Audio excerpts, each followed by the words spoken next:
All right, Rudy. Hey, buddy. You got news over there? Yeah, let's do it, huh? I don't have your bio. No? That is interesting. It's all right. I'm not really a human, so that's okay. I don't really exist on this plane of existence. Yeah, I know, but I like to give you plugs and all that kind of stuff. But all right, we'll get your bio. Yeah. News-wise. News-wise. All right. So Snoop Dogg said he was caught off guard after grandson asked him how two women could possibly have a baby in the animated film Lightyear. He said, quote, "I'm scared to go to the movies, like y'all throwing me in the middle of this shit that I don't have an answer for.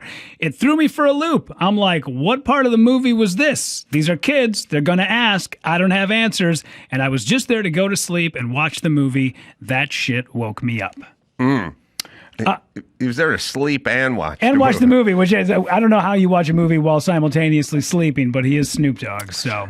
Yeah, I know. It's so funny that everyone gets their fucking panties in a bunch over this.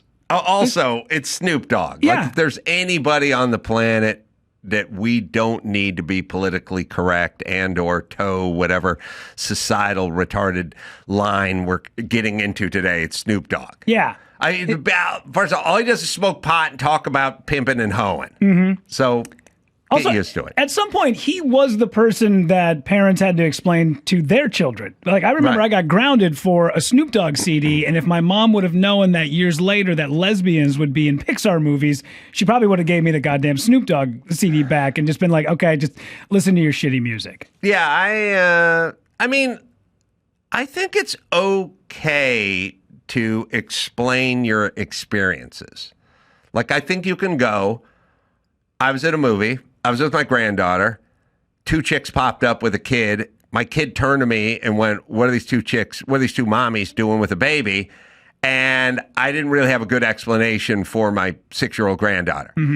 Because that's what happened. Yeah. I mean, it's sort of like saying I got into an elevator and it was stalled in between floors. And someone goes, why are you talking shit about elevators? You go, that's what happened to me. I'm not saying I don't like elevators, and I'm not saying I don't use elevators, and I'm telling you not to use an elevator. I'm saying this is this thing that happened. Yeah. So you can say what happened, and then you can go, I had to explain to her that sometimes mommies love each other and end up getting married, or there's some sort of nice version of that that Snoop Dogg would never say.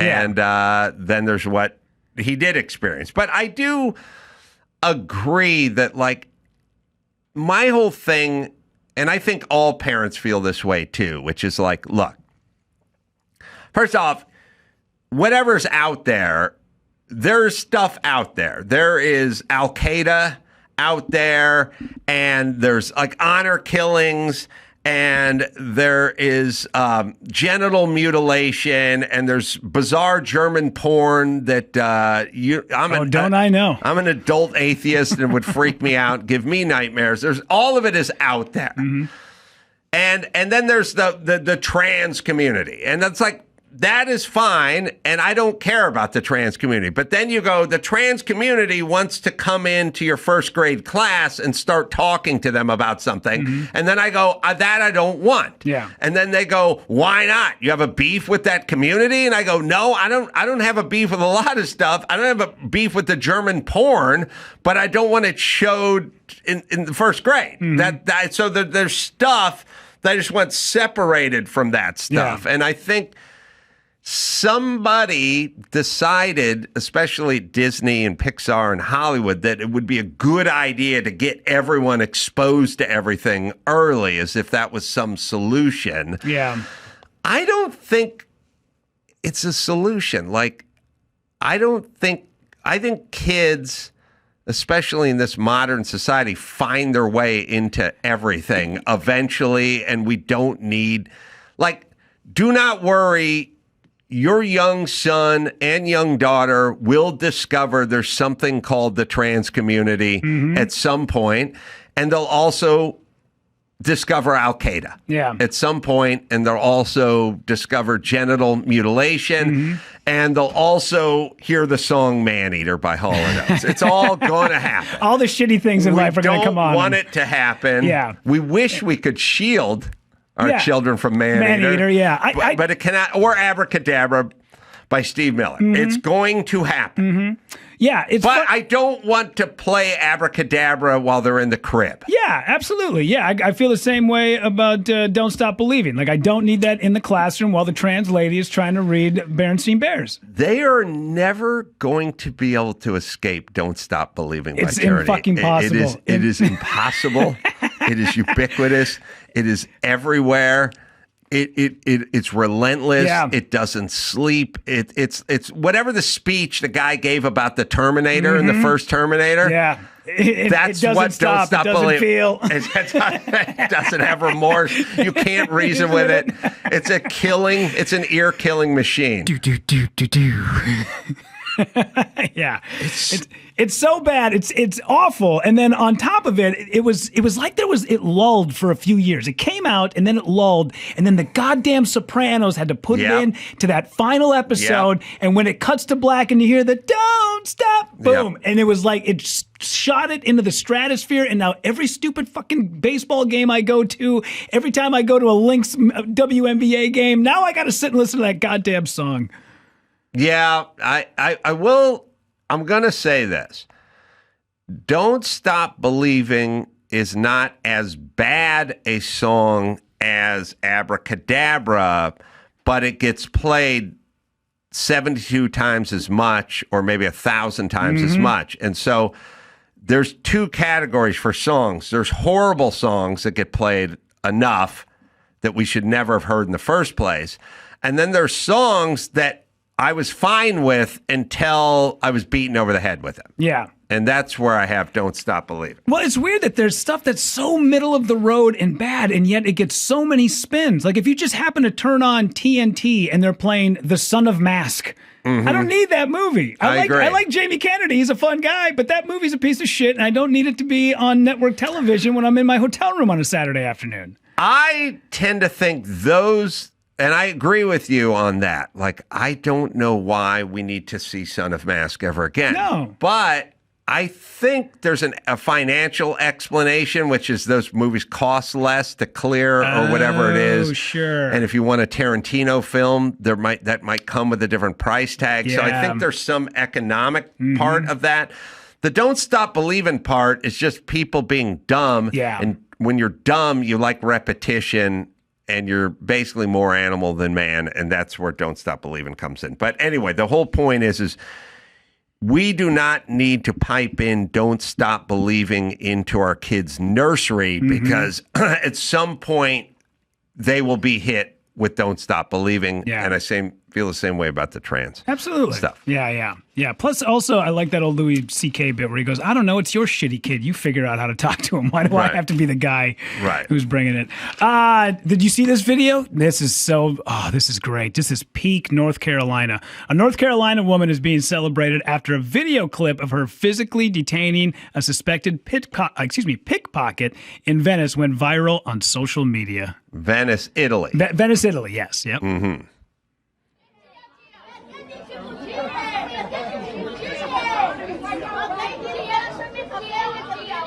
She's holding on to her hair? Holding her right by the ponytail.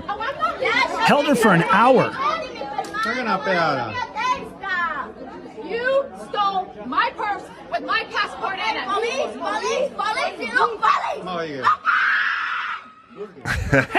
I do like when chicks think if they scream loud enough, shit'll get fixed. Yeah. Call them. Okay. There's a great moment in here where she talks about her kids. She's got 8 kids. Is it an Italian woman? Italian woman, yeah. She has a smoke show, too. She's pretty cute. Oh, Both them gals, yeah. Yeah. I think that's part of it. Yeah. Gotta be cute. There's a whole episode of White Lotus where they go.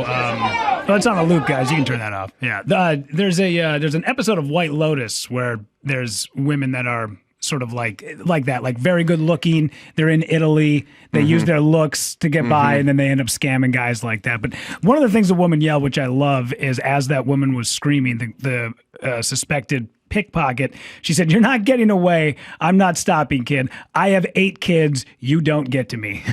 Wow. I'm always secretly jealous of those people because I would let her go. I just want to hassle it. Yeah. I would say just give me my shit back and then you can leave. I don't need to deal with this. I don't need you to get I don't care. I just want my stuff. You know, the one time I thwarted a pickpocket purse snatcher in Santa Monica as I was chasing the guy down the sidewalk on some woman's behalf. She just screamed help in the middle of the street. I don't know. It's like 9 at night. I just ran down. The guy stole me and I just went chasing after him. The whole time I was chasing after him, I was thinking about the part where I was going to like have to hold him in a headlock or something. Yeah. And he was going to be screaming, come on, man, you know, or whatever. And I kept going over it in my head. Like I was like, from the time I get my hands on this guy to the time the cops show up, it's going to be like at least 10 minutes. And for that 10 minutes, I'm going to be hanging on to this guy. And he's going to be screaming about like having kids and just trying to get enough money to get some food together, man. And, you know, this is my third strike and I'll be locked up. And I'll just be hanging on to him going, this is so uncomfortable. Sure. Emotionally, Yeah. you know, it was weird. I didn't even think about the physical part of it. Yeah, he's going to be like, I don't even like Don't Stop Believing. Fucking A. I felt so bad. And I was like, but I was starting to catch up to it, you know? And I was like, it's going to be so uncomfortable. Pretend to trip. Oh, no.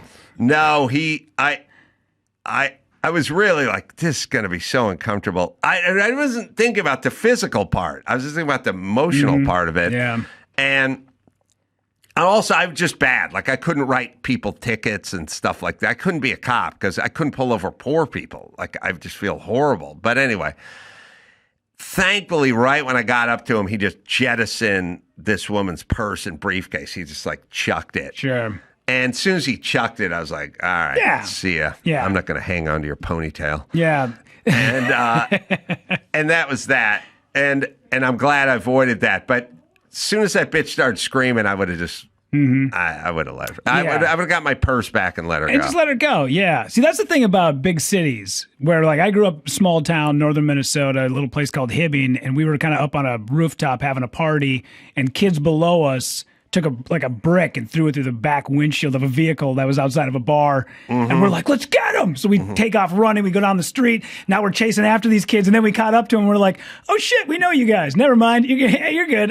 Right. Yeah, that's fine. What did you guys get? They're like, yeah, we got a purse. Like $30. We're like, good for you. Anyways, we're having a party if you guys want to come back and hang. Yeah.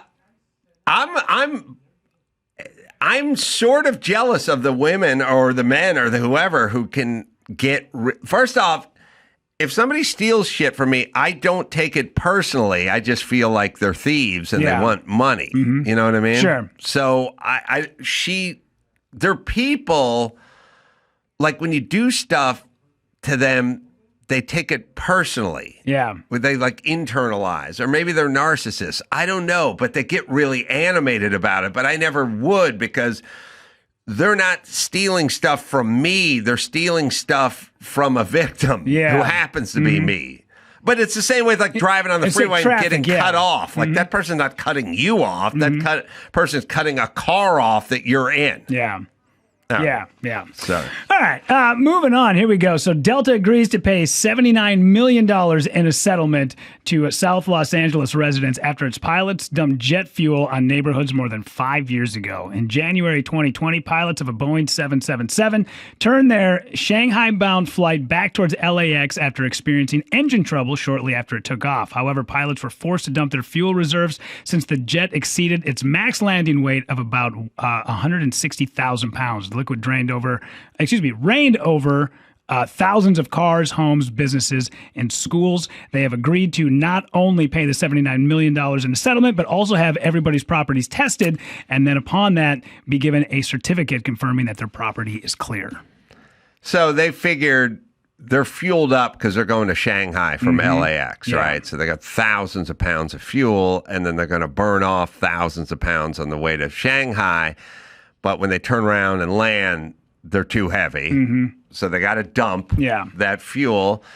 Now, I don't know where they were, but LAX just takes off right over the ocean. Yeah. Like, it seems like you would think, let's just dump it over the ocean versus over people's homes. Yeah. On the other hand, you know, if it's an emergency and you got to turn and you just don't have time to go out over the ocean, then you got to dump where you got to dump. My feeling is, you want to live in the flight path, you get a little break on your home. Absolutely, yes. But shit happens every once in a while. Yeah, also, this does feel like, because, you know, you start hearing like some of the clients and the victims and the lawyers that are involved with this. And even though I'm not a big fan of big corporations, and I do like Delta, probably my favorite airline to fly, it does feel like this is an opportunity for people to make some dough, and this is exactly what they're going to do. If it was something like jet fuel on my property, I might just say, listen, just come and clean it up. Make sure it's fine. I just don't want any residual things happening to my pets or to my kids. But other than that, just clean it up and let's just bygones are bygones. Yeah, you got a pressure washer? Yeah. Hit the roof. Yeah. We're cool. Throw in the earbuds. Yeah. The thing about this is everyone's going to do the, you know, my child has asthma and it flared up and blah, blah, blah. Deep pockets and all that. Yeah. All that stuff. But I don't know. Like, I feel with air travel, I feel like we don't appreciate it enough, and we don't understand it enough, and we don't really understand how glorious it is. It's amazing. And what a gift it is. Absolutely. And how I was trying to work out this bit, but I'm trying to work this bit out where when you get your real ID, you know, that's all that we have to have your information on it. And I don't know what else, retinal scans or whatever they're doing. But I'm like, they need to put a little picture of the Donner Party on that. And like when you're at the airport and you're fucking throwing a pissy fit because your flight to Phoenix is delayed 40 minutes, you need to look down at the Donner Party and go, these people walked here and died. Yeah. In a snow-covered pass and had to get into cannibalism. They ate the animals first. Yeah. Then they ate the guides second because they were Indian, and then they ate themselves. Yeah. Right. And you're bitching because you can't get to Phoenix by 1:30. Yeah. And I just feel like people are like way too. Here's the thing about flight.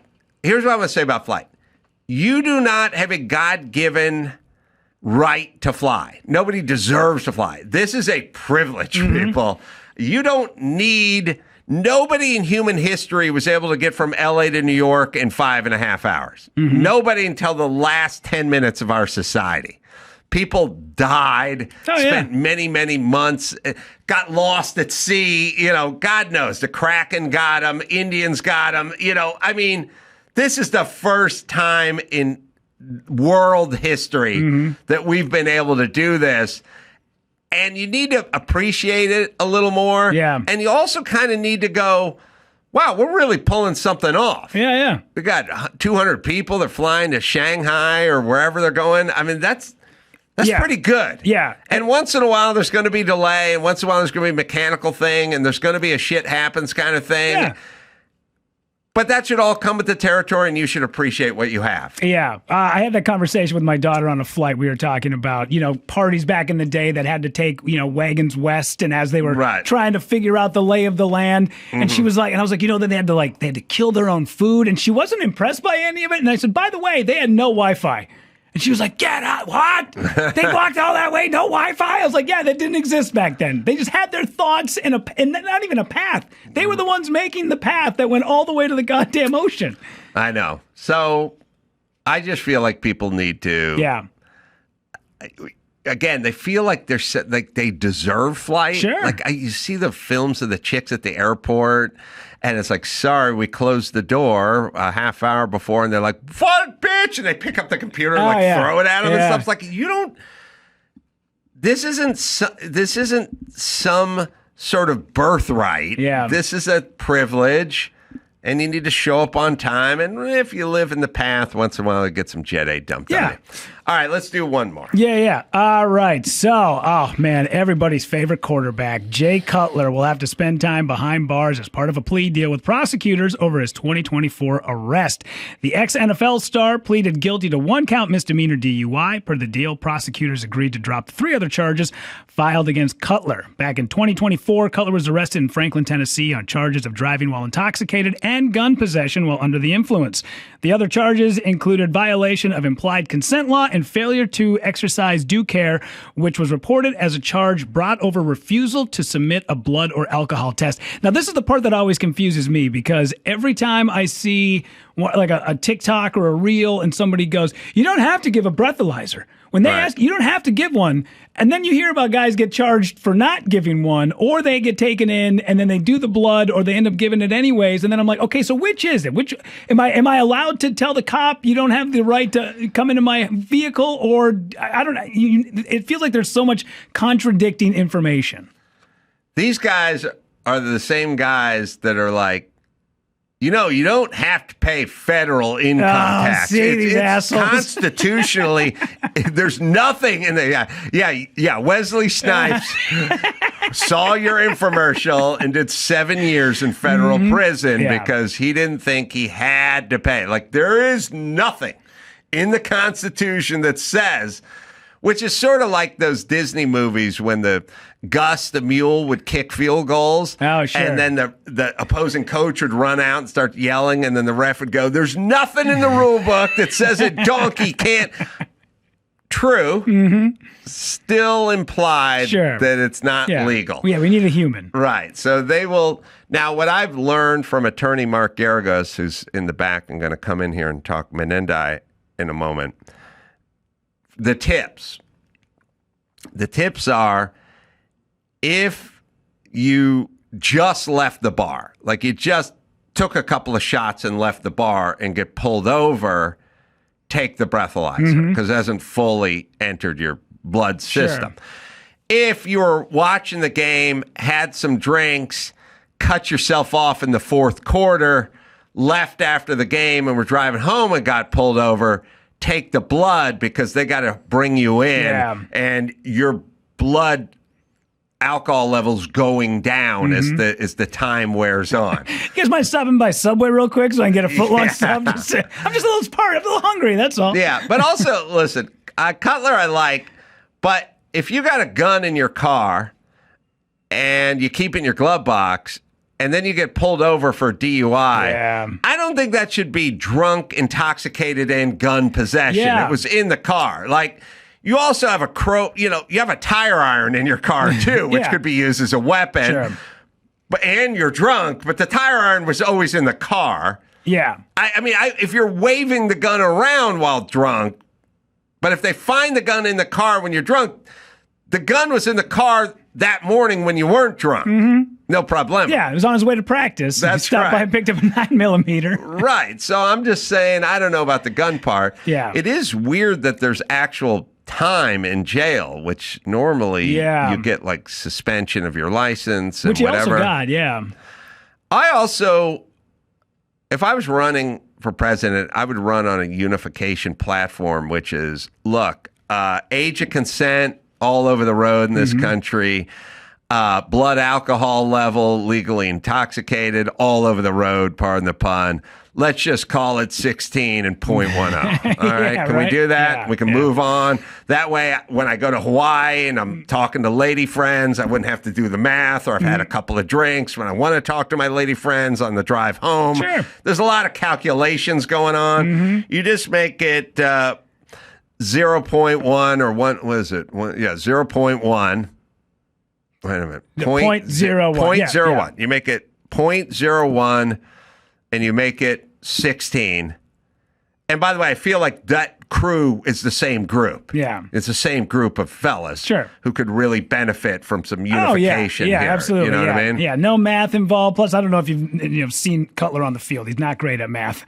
A lot of times he'd be out there and he'd be like, all right, guys, third down. And they're like, Jay, it's actually second. He's like, oh, shit. And I could bargain with people. Like, I could go like, all right, we can dip down to 15 if you can give me 0.015 or something like that. We'll go up with the alcohol. We'll come down with the age. But either way. Yeah, like a scales of justice. Yeah. In a way, yeah, a lot like that.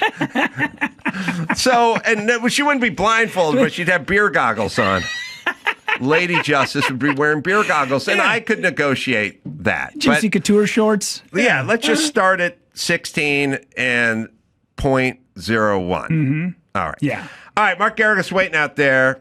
Lots of updates on the whole Menendez thing, which has been an interesting story. Rudy, I don't have your bio, I think Chuck came and brought it in. But, he did?